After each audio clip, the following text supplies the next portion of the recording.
Ceci n'est pas une pipe. La trahison des images. Tel est le sujet au centre de ce reportage. Œuvre de René Magritte, exposée au musée d'art du comté de Los Angeles en 1928. Il est de type surréaliste et mesure 60 sur 81 cm. Il représente une pipe accompagnée de la légende suivante. Ceci n'est pas une pipe. Sur cette œuvre, nous pouvons bien voir clairement dessiner une pipe accompagnée d'une phrase qui dit le contraire de l'œuvre.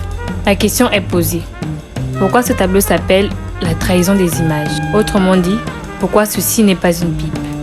En effet, de nombreuses interprétations ont été livrées sur cette peinture surréaliste. Pour ce tableau, il est important de constater que l'image de la pipe n'est effectivement pas une pipe.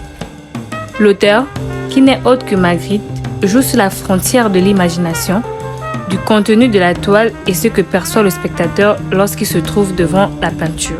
Il le dit lui-même. Il faut que la peinture serve à autre chose qu'à la peinture. Il dit aussi, la fameuse pipe, me l'a-t-on reproché. Et pourtant, pouvez-vous labourer ma pipe? Non, n'est-ce pas?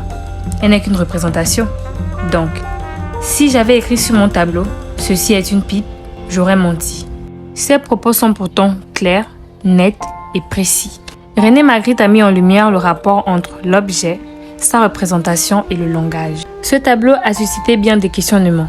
C'est en représentant des objets de tous les jours que l'artiste réussit à mettre son art accessible à tous. Son intention la plus évidente a été de montrer que, même peindre de la manière la plus réaliste qui soit, une pipe représentée dans un tableau n'est pas une pipe. En somme, nous pouvons dire que l'intention de l'auteur est de nous mettre, nous, spectateurs, dans une optique d'interprétation personnelle et en nos propres conclusions.